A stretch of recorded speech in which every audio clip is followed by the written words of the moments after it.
Long ago, an old farmer lived with his wife and their son Peter.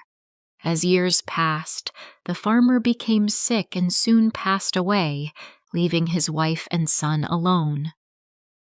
"Oh, my poor husband," the woman cried. "He was such a good man. How could this happen?"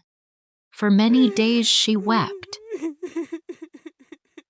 Peter tried to comfort her, but she could not stop crying. Then her sadness turned to worry.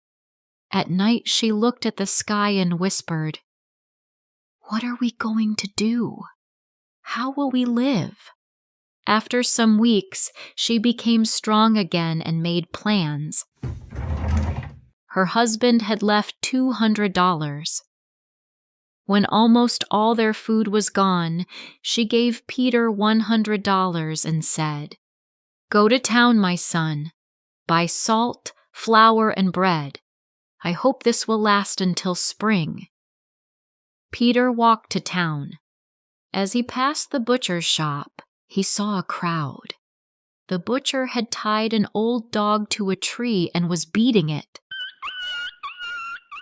"Butcher, why are you hurting this poor dog?" Peter shouted.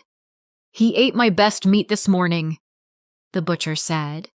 "He was only hungry," said Peter. "Let me buy him. I'll give you $100. The butcher laughed. "You must be crazy, but fine. Take him." Peter untied the dog and said softly, "I'll call you Leo. You'll live safely with my mother and me." The dog licked his face with joy. When Peter came home, his mother was very angry. "You spent all our money on a dog? We have nothing left," she shouted. "This cake is our last food. That's dinner tonight." Peter tried to explain, "Mother, this dog will bring us luck." But she would not listen. That night he shared his small piece of cake with Leo. The next day, Peter's mother gave him the last $100. "Do not waste this. Buy food, or we will starve." Peter promised and went to town. On the way, he saw a boy dragging a cat with a rope. "Stop!" Peter cried. "Why are you hurting her?" "She stole my mother's cookie," said the boy. "I will throw her in the river." "I will buy her," said Peter. "Here, take $100. The boy laughed but agreed. Peter held the cat in his arms. "Your name will be Pika," he said. When Peter came home with the cat, his mother became furious. "You did it again! Get out of my house and take your animals with you!" So Peter left home with Leo and Pika.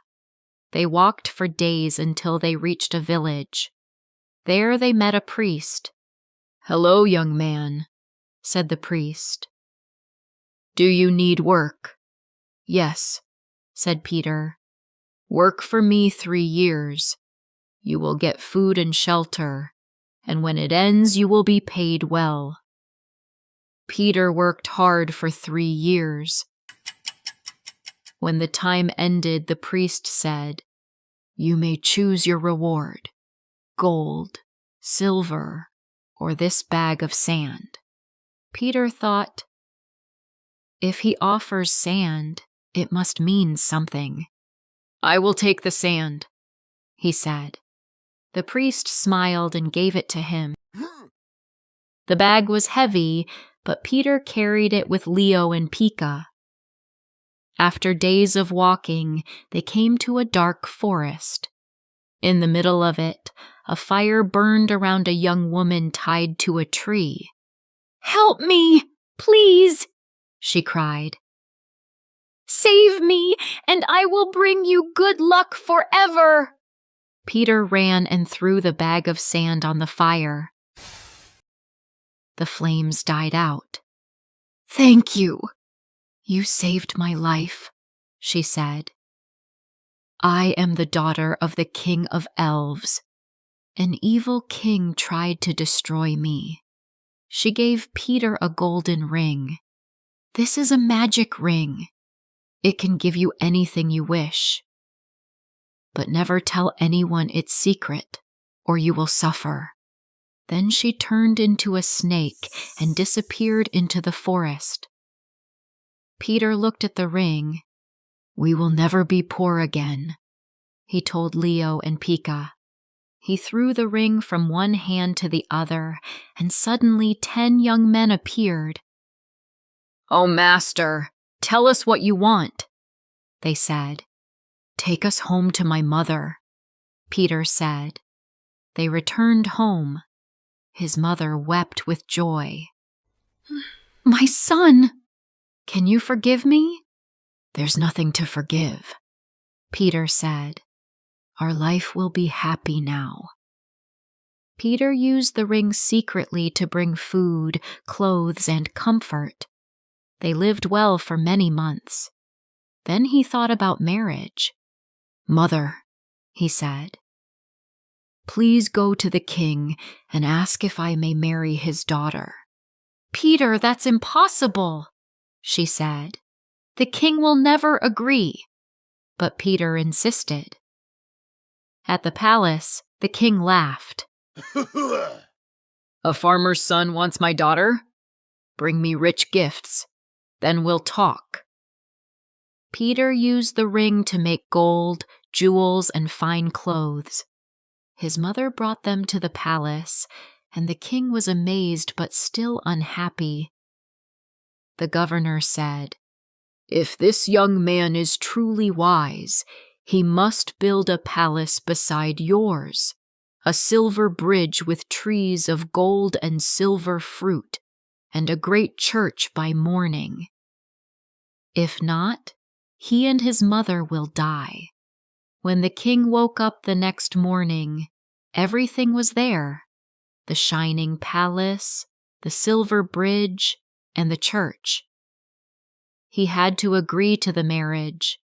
The princess and Peter married, and for a time they lived happily, but the princess was proud and angry. "How did you do all this?" she asked sweetly again and again. Peter never told her. One night she gave him too much wine, and he told her about the ring. When he fell asleep, she took it and wished herself and the whole palace away to another kingdom. The next morning, Peter woke up alone. The king locked him in a tall tower with no food or water. Leo the dog came and saw what happened. He told Pika, "We must help him." They stole bread from the village and brought it to Peter every day. When a year passed, Leo said, "We must find the magic ring." They crossed mountains, rivers, and the sea. At last, they found the princess's palace. She still wore the ring. Only a mouse could reach her room, so Leo and Pika went to the Mouse Kingdom and asked for help. The Mouse King sent a brave little mouse to steal the ring while the princess slept. The next morning, Leo and Pika had the ring. Pika carried it in her mouth and climbed onto Leo's back. They crossed the sea again and returned to Peter. Pika climbed the tower wall and threw the ring through the window. Peter caught it, threw it from one hand to the other, and the 10 young men appeared. He ordered food and music. Soon everyone in the village heard the music, even the king. When the king saw that Peter was alive, he forgave him and listened to the whole story. Peter said kindly, "Please don't punish your daughter." The king was touched and let her live. That night, Peter used the ring to bring back the palace, the bridge, and the church. In the morning, the king saw them shining again and was full of joy. The princess finally understood Peter's goodness and grew to love him. Peter's mother came to live with them in the grand palace. She often said, "My son's kindness brought us everything." They lived happily together ever after, and Leo and Pika stayed by Peter's side all their days.